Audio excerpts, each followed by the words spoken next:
All right, welcome back to the Black Politics Podcast. Today with Bryson Hutch. And we've got a few topics today, so I'll let you start off with yours. I feel like it's gonna be a bigger topic, but I think it's first important to call out kind of a grave injustice in the US justice system by acknowledging Marcellus Williams and his passing, his untimely passing at the hands of Missouri um, judges and a failed attorney general. It And the was a governor. huge injustice to him, but also to the people of the United States, and the family that even rallied against his death sentence or death penalty. And so just wanted to call that out, but I'll turn it over to you and you can start us off. Facts. No, I appreciate you calling that out too. It's sad what the justice system has turned into, especially that governor over there. It's a sick dude. You feel me? I know people gonna be on his head soon. But so yeah, so the story I'm really trying to get into is basically that we're about to start sending more money over to Ukraine, and they're trying to get this going on for like another year or so. And not only in money, but we're sending hella weapons. And so basically, the US is sending $375 million in military aid to the Ukraine in order to counteract the Russian attack on the Ukraine's energy grid, which is happening right now. As you know, it's about to get colder over there. So they're saying that Russia is essentially trying to freeze these people out, essentially taking away their energy. Um, some of what's being sent over there by the US include patrol boats, high mobility artillery, rocket systems, artillery ammunition, and spare parts, as well as other types of weapons that weren't uh, spoken about in the article. Now, this is the wicked shit. Like, why are we still sending money over there? We shouldn't even be in the war, and we're really exacerbating it. Putin already said, like, bro, y'all keep playing, I'm gonna shoot the nukes. And that's like the mutually assured destruction shit.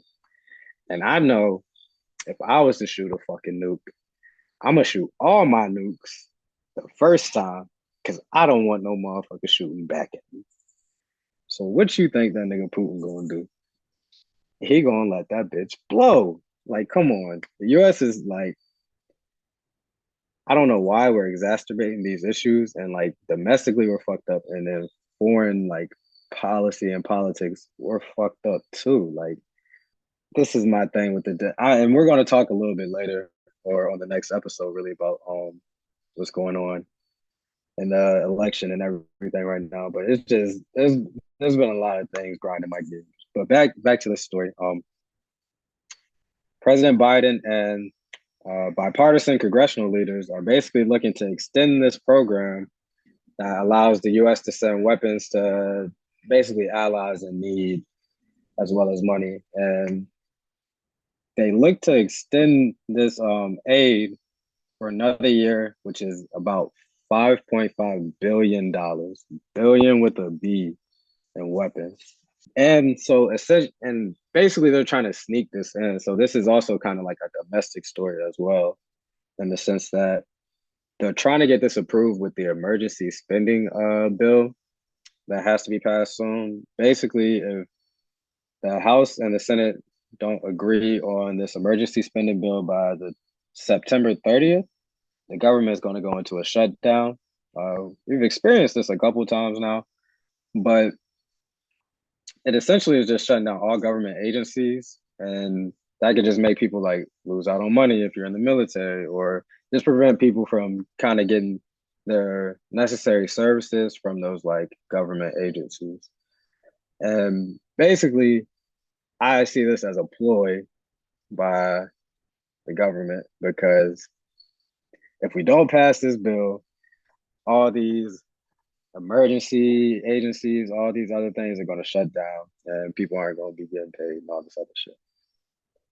And then you're trying to sneak this Ukraine bill. Like the US sentiment towards that war is we don't want to be in it. Like I know, don't nobody want to be in this war, and so they're trying to sneak it in with this emergency spending budget. So like, well, we got to approve it, or else the government's gonna shut down. Like they're basically trying to scare tactics niggas into agreeing with this shit, and it's a sick fucking game by the government. I'm not gonna lie. I don't know if you had anything to say on this price, but Yeah, I definitely I think part of it I definitely agree that American dollars should not be going to Ukraine. But then the other half of it I realized from like a geopolitical standpoint, it makes sense why we're funding them. And the reason is I'll say that it makes sense is because Putin's not going to stop at Ukraine. So there was a you think he's gonna few go past Ukraine? Where do you think he's going? Like so a few months Poland? ago, he actually or not him, but what's the guy in Belarus? He's like the last remaining official dictator of Belarus. And so he went on to his national like like in Belarus like everything is kind of state controlled or whatnot. And I'm gonna Yeah. watch what I say because I was actually planning on going to Belarus on some like weird shit. But like so basically they had like state media and Uh-huh. their state media showed what was going to happen after after Ukraine was conquered. So they were planning on splitting Ukraine between Belarus and Russia. And of course, Lukashenko, that's his name, the Yeah, dictator of Lukashenko. Russia. And so essentially they were planning on splitting that and then like Lukashenko is pretty much a puppet of Putin. Hmm. So he wasn't planning on stopping there. He was basically trying to reinstate the Soviet Union.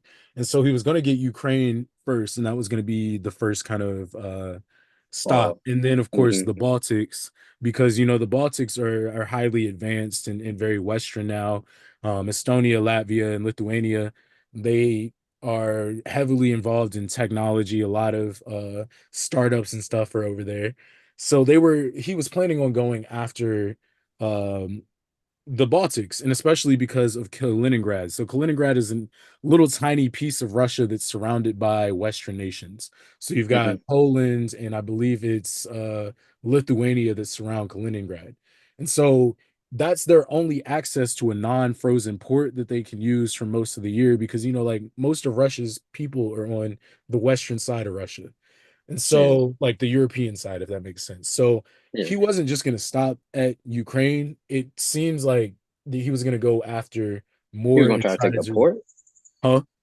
So you're saying he was gonna try to take the port, basically? So he already has a port, but there's no way to No, access it. And no, I'm so saying the one that you're saying that he can't access.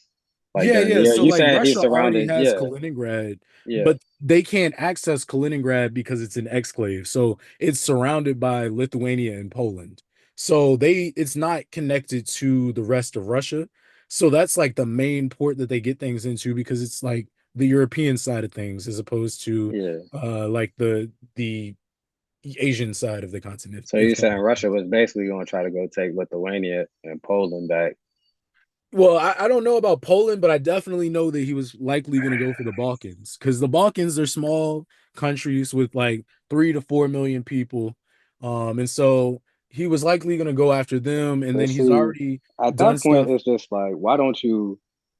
Most you people in Ukraine, like I've been seeing some stories online. I'm not going to say everybody, but there's a lot of pro, you feel me, Russian state, whatever, in Ukraine right now. And there's a lot that's not, but they don't have democratic elections right now. They don't have a lot of things going on right now that you feel me to be a democratic country, or what you would say the The same definition of can a be said for democratic us, country would though, be. if we really look at it. Dog, you who you telling? I'm scared. What do you mean? Like what?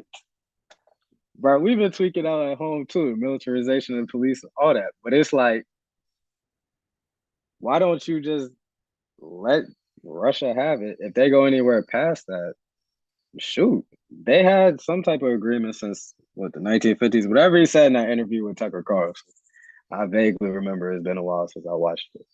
But he basically said they had an agreement or something like that that kept Ukraine kind of fucking with them in the sense and that we wouldn't go past or yeah, like we wouldn't basically try to recruit them to be in NATO and all that other shit. So on some deep history stuff. If you haven't seen it, Tucker Carlson did an interview with him, go check that out. I can't specifically remember the details, but yeah. So I'm just like, Just let them have it. Like you got everything See, else I around it, and can't then agree with wait. that because You that still would got the fuck other half of the port. American country or American economies up as well. So You got the other half of the port.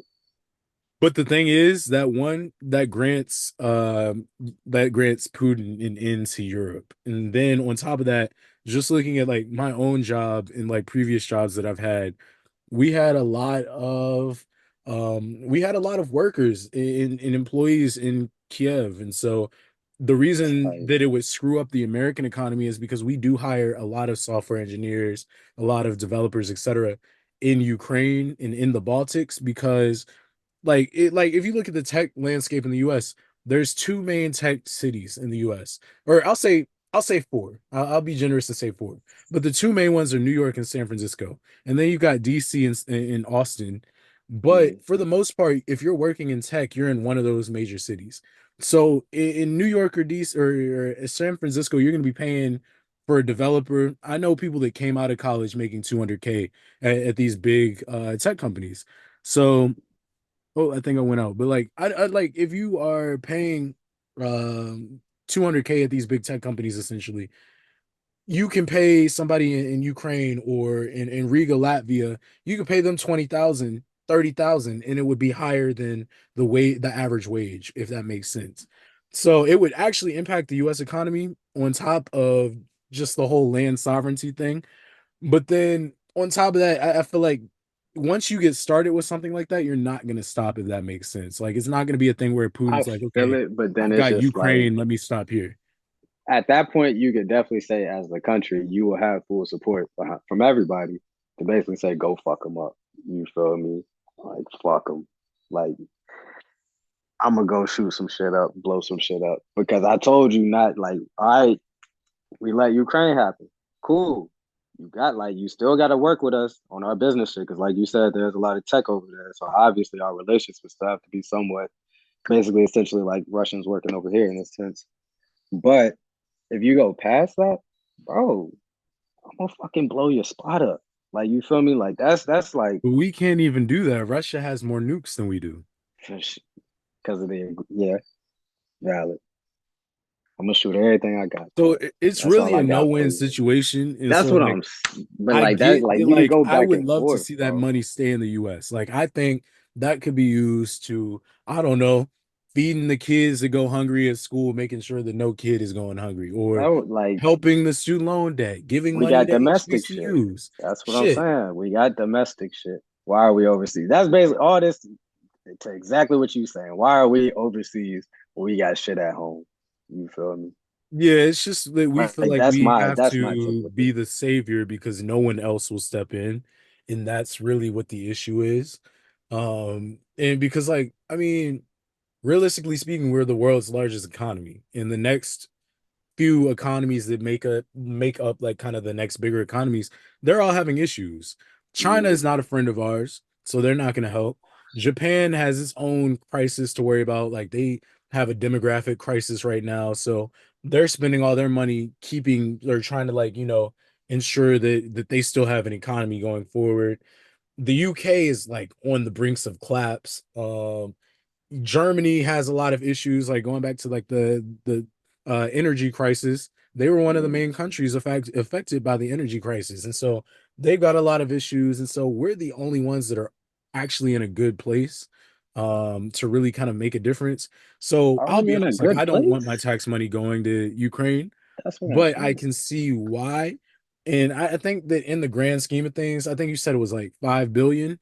That's not a Yeah. whole lot of money, if that makes sense. Like, 5 billion at home though. but realistically speaking, we've got billionaires that are about to be trillionaires. So 5 billion isn't a ton of money That's anymore. it's like it's basically just like an exchange, like a wealth exchange to private. Like that's what I'm like. That's basically what it's getting to. Like this shit on some money scheme. Like I don't know. There's a lot that ties into it. Cause I feel you. I just don't like those aspects, especially things like. And I agree. Like we're the good guys. Usually we would go save and go do that, but we're not good at home. 5 billion at home will fix a lot of our issues, and they won't even spend that shit. Like they just slash interest rates and shit. And that's I don't know. they're not taking care of us. So how are we gonna take care of some other niggas? You feel me? And then you're using our money that's just going into those private hands, which is making, like you said, those billionaires trillionaires. We're losing. People are losing. Like the regular everyday American, they're losing. Don't think that even if the money was to stay in the US, I highly doubt it would be spent on something that would, help the everyday American. But that's Uh, what I'm saying. That's what the so ideal government is. Like I ain't gonna keep dragging, bro, but like government is like we give power to the government, not the other way around. Like government is there to help us take care of us. Like yeah, you taking I care of a bunch of definitely other agree with shit. that. But But yeah, yeah, I'm I gonna think let I you up. think 5 billion isn't a crazy number because like I just looked it up and like if you look at one of my old universities has an endowment of 42 billion, 42.9 billion.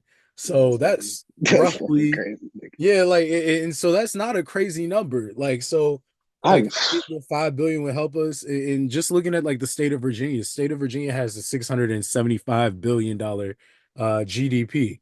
And so I think it's a big number when you consider that $5 billion. I don't know how much school lunches are going now, but like back in my day, I say that like I'm an old ass nigga. But 5 years ago, you could get a school lunch for like, I don't know, $3. So if you divide 5 billion by $3, then yeah, you could have fed like a lot of children or, just done something put it of towards value programs. for the That's US citizens. yeah. So I definitely get that. But I guess that kind of goes into my subject a little bit, like the Facts. staying on the topic of war. So the Lebanese Pagers, that is a crazy ass story. And if you don't know what happened, essentially, there were a series of attacks last week that occurred in Lebanon, specifically southern Lebanon, from the suburbs of Beirut onward towards the border, where quite a few pagers just blew up simultaneously. So these pagers were actually made in Europe. They were transported to Lebanon and they were used as communication source for quite a few people. And so it seems to have been a coordinated attack.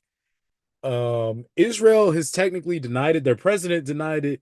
Netanyahu basically said, like, fuck around and find out. He didn't legitimately say that, but he said, let me find the exact quote. But there it was essentially Netanyahu basically said something opposite that kind of implicated them, but there's no official proof that Israel had anything to do with this.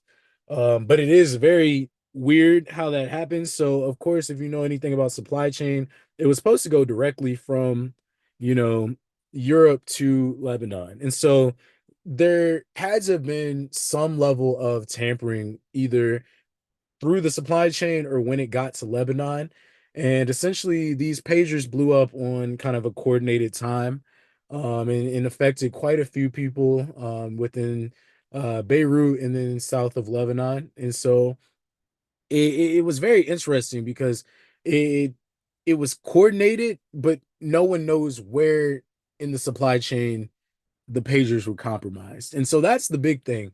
And so at first, everyone was thinking it was a Western company that made it. They were probably in cahoots with whoever led the attack.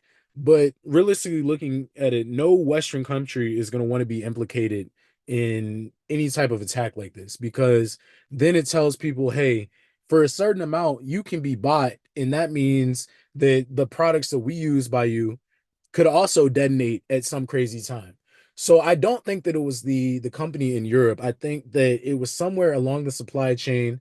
They were compromised, and these there was an explosive device put into the pagers somewhere that was kind of set to detonate at a certain time, and we saw two set detonations last week. So I think it's a crazy ass story, and Israel, of course, the president denied all um, any involvement in that. Netanyahu didn't say that he was involved and didn't say anything. Let me find the actual quote. Um, Yeah, that's OD. That shit. And you said they were detonated at the same time? yes, so on two different days, and so what did he say? So he essentially said Israel's war is not with you, it's with Hezbollah. And so he was essentially saying like that Hezbollah was using the people as human shields. And there was another quote that I can't quite find right now, but it was basically like it wasn't implicating Israel at all, but it was basically like a like, fuck around, find out kind of thing. And so that was essentially what I got from it. And so I'm not sure where people go or like where we go from here because it is quite interesting because it makes you wonder like who tampered with the supply chain and how did they manage to do that? Because this was kind of improvised all over the country. It was quite a few people or quite a few devices that were impacted. And so You know how many you people think died? about it just from a logistical standpoint, these were used by all types of people. These weren't just used by a certain demographic. So think about it as far as like doctors, there were doctors that were in surgery and had their pagers explode. There were bus drivers that had their pagers explode and then they wrecked with cars of people. So it's actually crazy to think about. But that kind of ties in today. Britain has told their citizens to get out of Lebanon because there's going to be a potential ground invasion from Israel into Lebanon. And so it's just getting to the point where I think we are basically at war. But it's not, it's kind of like World War II where we weren't fully involved until like we like it ends up affecting like US citizens, if that makes sense. Basically. Yeah, nah, this definitely started World War Three. I think, and we said this like probably in the first or second episode. Like once they get that war started with China, raps, World War Three type shit. I don't know, man. Like he basically saying fuck around, find out. No bullshit. Well, I looked it up. They said it was or one says that like it's like 20 people, but like 450 injuries from the walkie-talkies blowing up. And I wonder how far in advance was that planned? Because like you gotta think too, like are these like the new ones? Are these the new pages? Or are these the ones they've been using? Like how the fuck does that happen? And to be that coordinated and to be that target specific, like come on, bro. So that's the thing, like it wasn't a difficult thing to plan out if you really think Facts. about it. You just gotta hire somebody within the supply chain, say, yo, slip them a few dollars. You don't know what they're doing, implant an IED, have it set to explode. They all exploded at the same time. So have it Like set what? to it was like what, September 17th or whatnot at a certain time. And that's that. So it's not a hard thing to do, but Facts. the issue lies where it's like, okay, that's technically a war crime because booby Yeah. are against, I believe it's the Geneva Convention. Don't quote me on that. But I do know that booby traps are not permitted under the guise of war because they can, in as proven with the pager attacks, do impact citizens. Because think about it. If you're, let's say, I don't know, you're like the DC Metro, you got a Metro driver, they've got a pager, it goes off, and then they lose control of the train or a bus driver Facts. or a surgeon, etc. All these major like these professions that really impact a lot of people where lives are in danger, it can have impacts on other people. So that's the reason why, because it impacts civilians, not just those that are involved in the war. So That's probably I a scare I think tactic that too. it's gonna be, I don't know, like I think that one, Beirut has been kind of like it's been not had a few it's been rough for the last few years. So I actually went to school with grad school with someone from Beirut, and she did a nonprofit for specifically uh like widows. And because widows over Hmm. there, they don't, or she was saying that a lot of them don't have job prospects because they were relying on their husbands, yada yada. And so this was after the Beirut explosion that happened a few years ago. And so that happened. And so she was talking about just the economic state. And so it really sucks that they're caught in the middle of this, and the citizens are the ones that are having to deal with the fallout. And so that I really don't know, but I think that we're getting closer and closer to war. And the fact that Britain told their citizens that they need to go ahead and leave Lebanon, I think that that tells me quite a bit. Um, because a country's not going to evacuate their citizens unless need be, Facts. because it's logistically a pain in the ass, and costly. So I think that it's getting closer, and I think that it's not gonna be us impacted, like, or like the US impacted immediately, because I think it's gonna be like the Middle East. But the Mhm. issue lies where with several things. One being the supply chain for oil, because if there is a war in the Middle East, it's gonna affect America whether we want it to or not. People already complain about gas is too damn high, but like what's going to happen when there's war in the biggest oil producing area of the world? So I don't know, like it's going to end up spreading to us, and all it's going to take is one of our kind of proxy locations being hit or targeted, and then all of a sudden we're in a war. Facts. No, I definitely agree. I definitely agree. Scary times, bro. But that's all for this episode. Y'all, please tune in to the next episode. We're gonna get into a little bit of politics and what's going on right before the election, man. Y'all stay tuned. Uh, till then, this is Hutch and Bryce. Fuck with you.